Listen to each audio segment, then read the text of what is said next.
Hey guys, this is Cyrus of Chaos. I'm here with Lorenzo Roma, and today we're going to talk about Lorenzo's bout with George Dragomir in the finals of World Championships this year.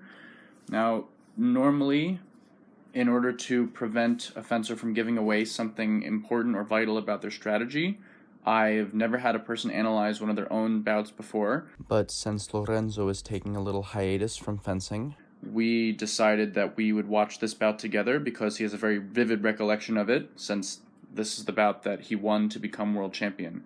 So I hope you appreciate the analysis on a deeper level than I brought to you in the past. Enjoy. Well, in the past, I fenced in Sochi and in Sochi again and in Foggia, and both of them were team competitions except the semi-final in Sochi individual. Mm-hmm. And I remember that the semi-final of in Sochi,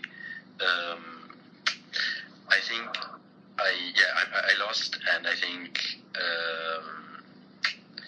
I fenced him in the middle a lot, and I was trying to attack on preparation, but I think I was doing something wrong with the arm, so the referee didn't see as attack on preparation, and I wasn't clever enough to change, so the whole match depended on that thing, if I remember. Mm-hmm. And I also couldn't use the distance to... I was being touched every time I tried to use the distance. To make him miss? To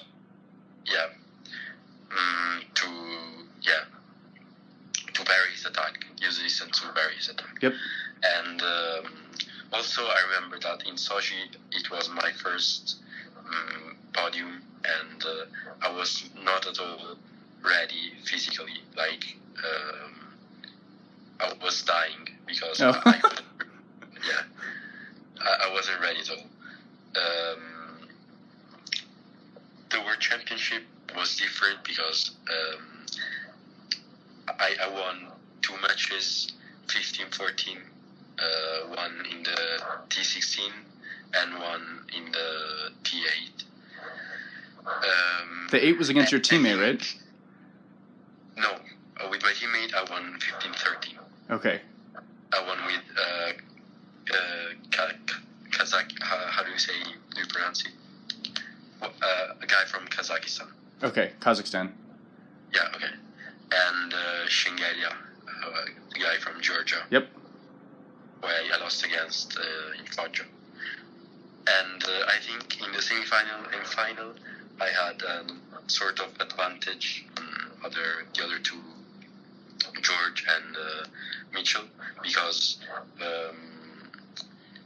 I was more calm because of this thing. Like, since I won these 2 matches, I was more calm, and I wasn't reacting to every provocation, and I don't know, it's just something that happened. Mm-hmm.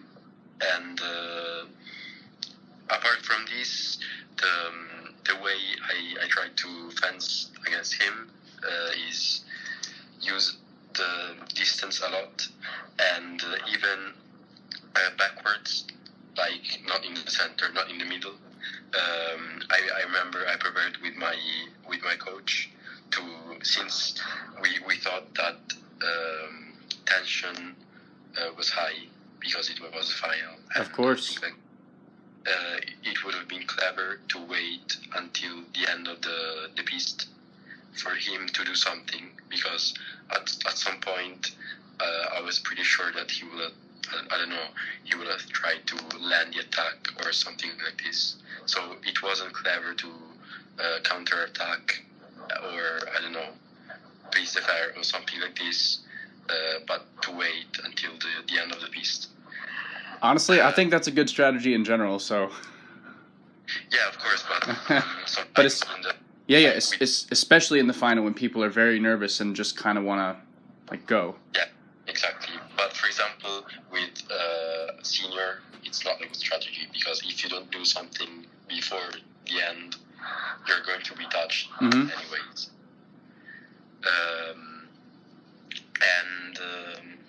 I don't know, I just saw at the beginning that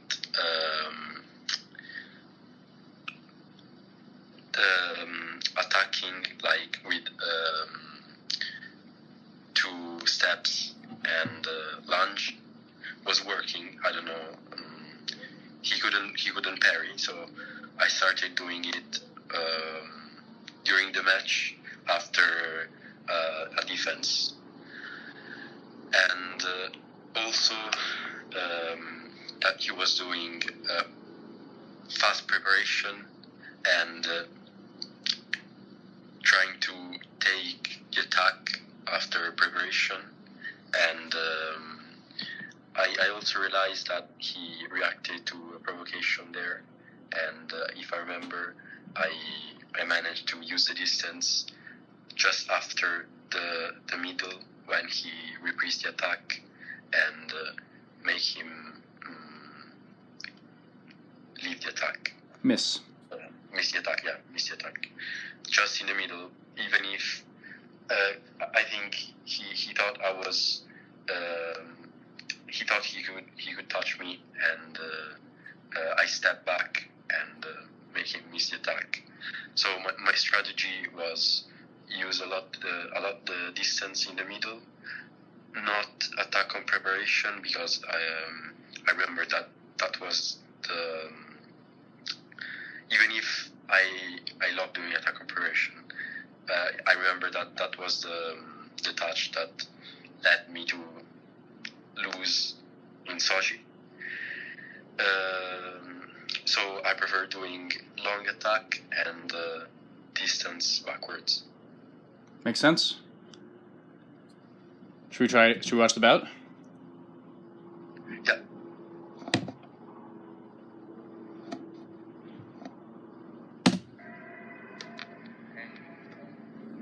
Alexander Schiffer's video. Yeah, this is So if you want to pause or go back, you can do that, or I can do that too. Okay. okay.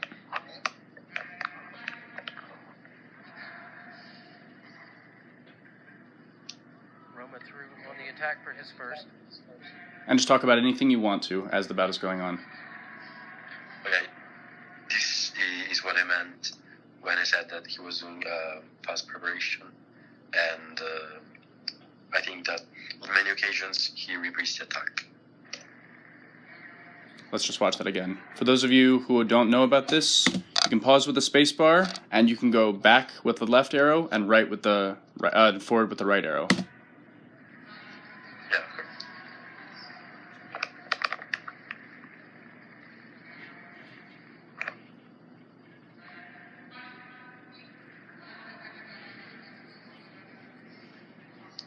Okay, this was the long attack I was talking about. Yep.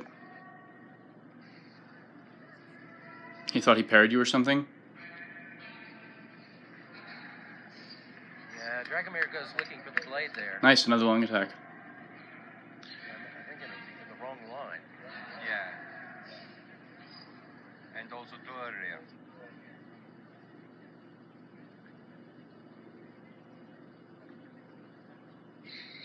Yeah, I just saw that it was working, the attack, so Doesn't matter that Roma was attacking and I tried to do as much as I could long attack. Dragomir is also backward and trying to defend, and after that both of them, one of them is attacking and the other.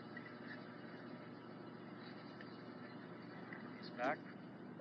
You see their Video? decision? Yeah. Alright, so they kept that one. Because it was like this. Yeah. Another long Yeah, attack. Dragomir Yeah, is it was just working. And Yeah. played in the wrong he place. actually didn't understand that. Earlier, so much. And this is something that I say to people all the time, that when something is working well, just keep doing it until the other person gives you a reason to stop doing it. Exactly. Also, after parry in the middle, because I think, the touch before I tried to parry, but Give he Dragomir actually didn't. yeah, I think that this He is, went backwards. Mm-hmm. I usually used to do long attacks after parries because after parries the opponent usually don't go in the middle. Okay. So I think I did that long attack again because of that. Makes sense. It's like the next step in the tactical wheel. Yeah, exactly.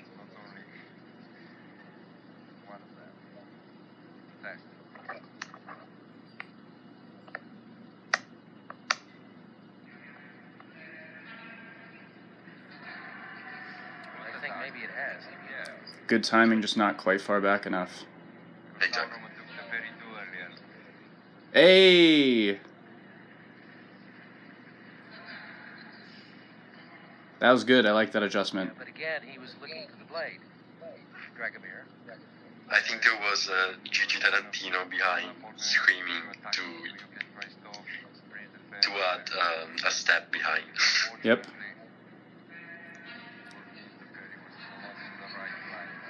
Bad luck. Okay, this was the attack on preparation I didn't want to do. Mm-hmm. Look how less nervous. Yes, exactly. And changing, you can see he move also more forward. And this is what I meant when I said that he A short really attack hit, after a pull. but then he missed.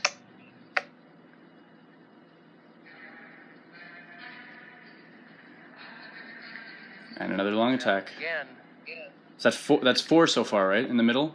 looking for the blade. Yeah, 4 long attacks. And this Exactly. has been his downfall as we go to the first, well, the only 1 minute break in this gold medal match.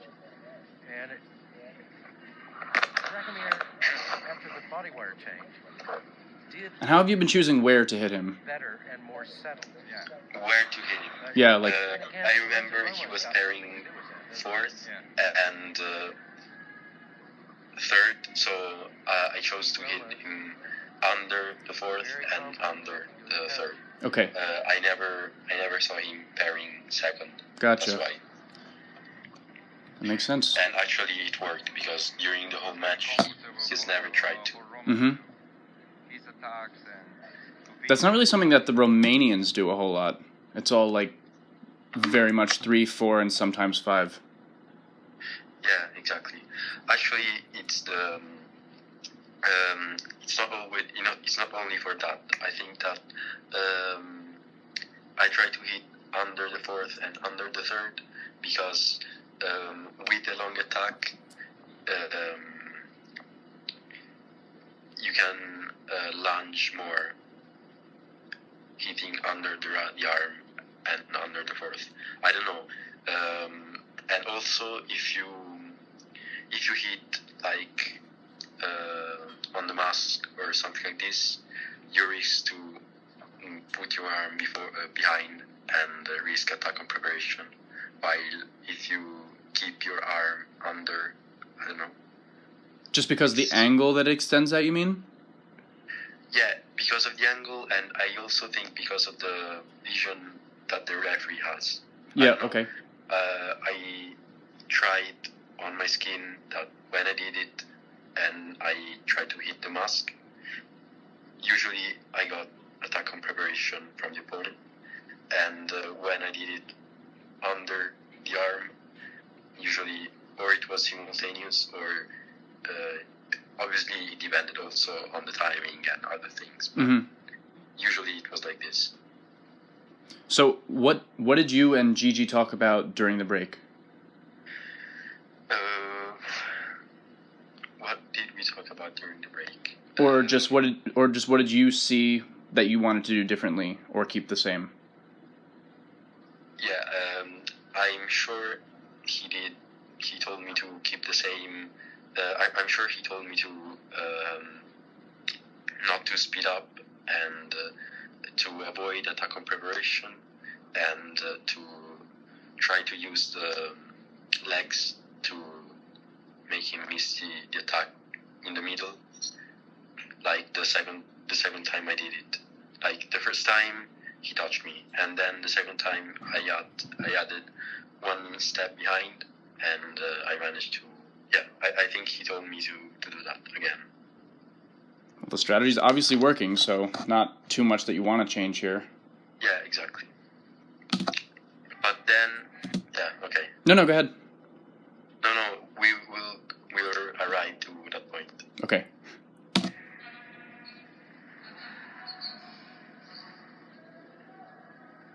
Okay, again, attack. Yeah, you're right. He just every time stands there and tries to 3 or 4 parry. It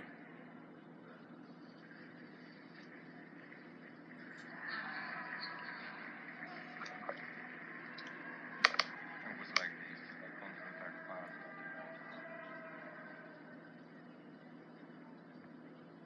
What are you asking about? I remember that that moment. Oh, that moment. I don't know why I thought his first attack finished on my arm, and then on my weapon, and I don't know. I was thinking that he might have missed the attack, and then I don't know. But obviously, I was wrong. Yeah, sometimes when you're in the bout, what happens feels different than what it looks like from the side of the bout. Yeah, exactly. In that moment, I was pretty sure of that. But looking from outside, it's completely like there is no sense in what I thought. Yeah.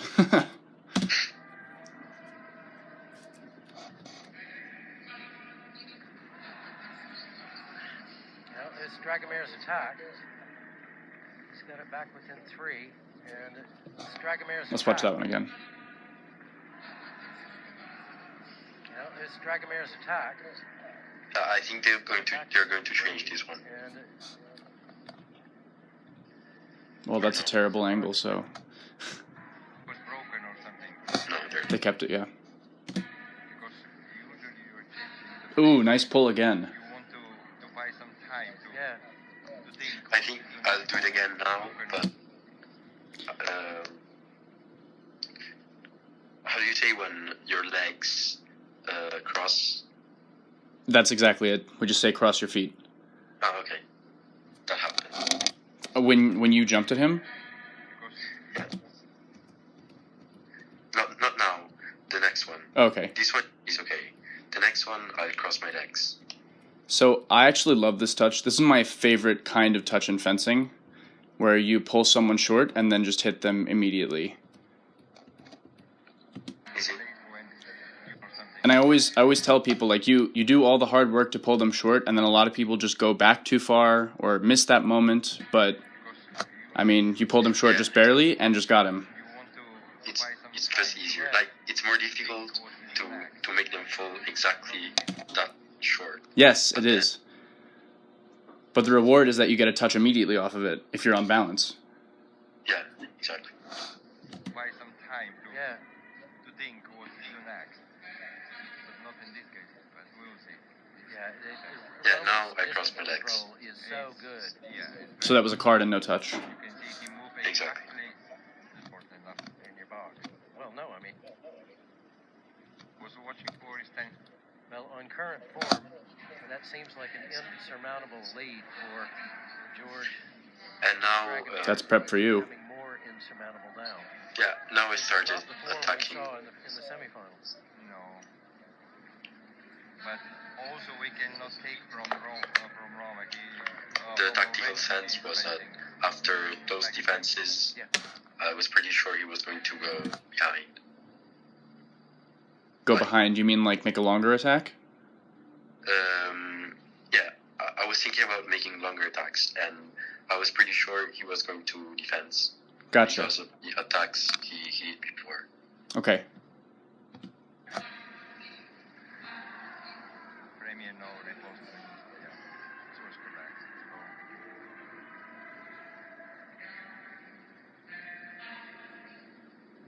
You need this touch now. Another nice pull.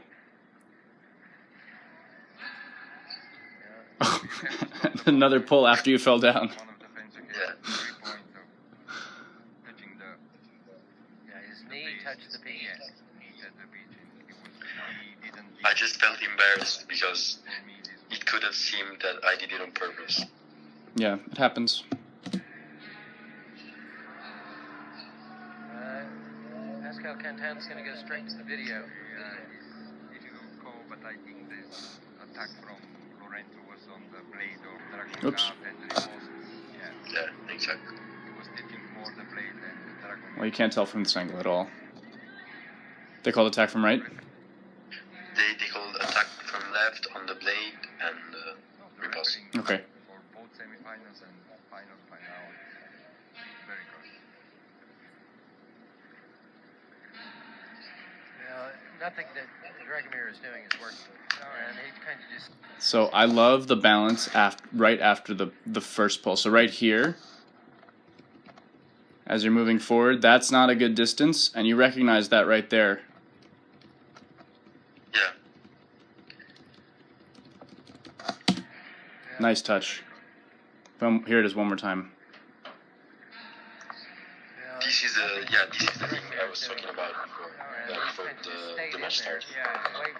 The thing that he repressed the attack in the middle, but then he tended to miss the attack just after the middle with a little provocation, and this was it. I think this touch repeated like three times. Yep. It would have been 4 without the crossing legs. Yep. So you think that was just happening because he was a little bit nervous? Because he was I think he was a little bit nervous, and I just prepared this one like in the training with my coach.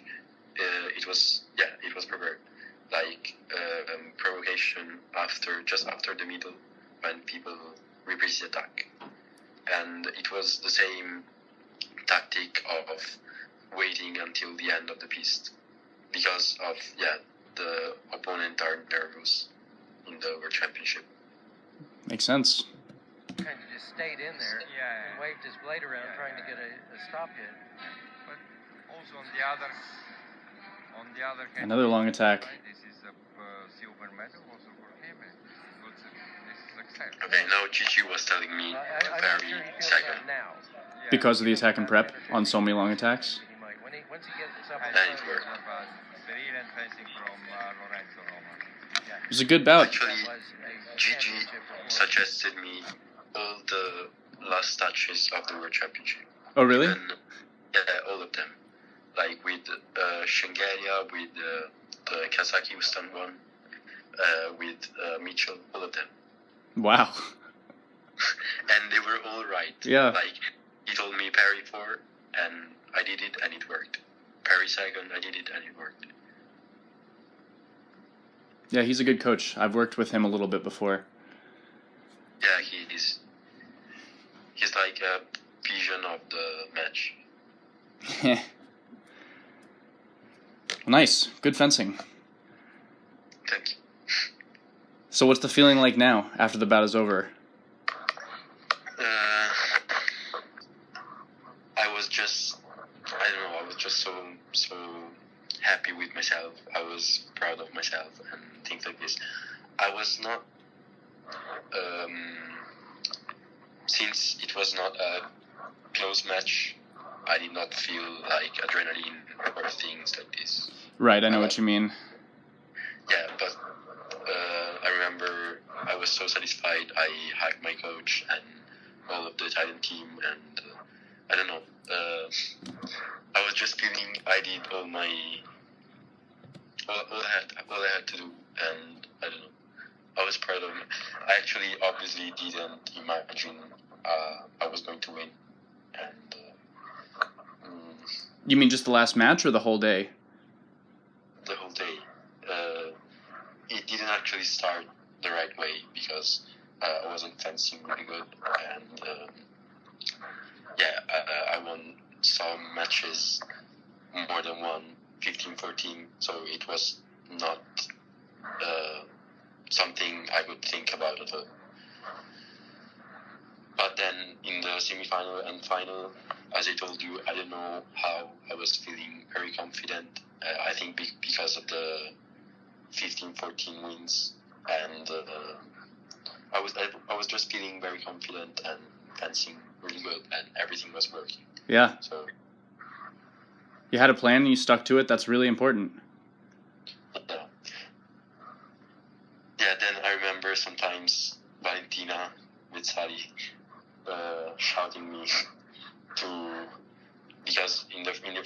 semi-final with Mitchell. I was 3-0. The first 3 points were against me, and I remember like a shout from her to open my eyes, and I don't know. And from there, I don't know. She did something. She gave you some for magic. Yeah.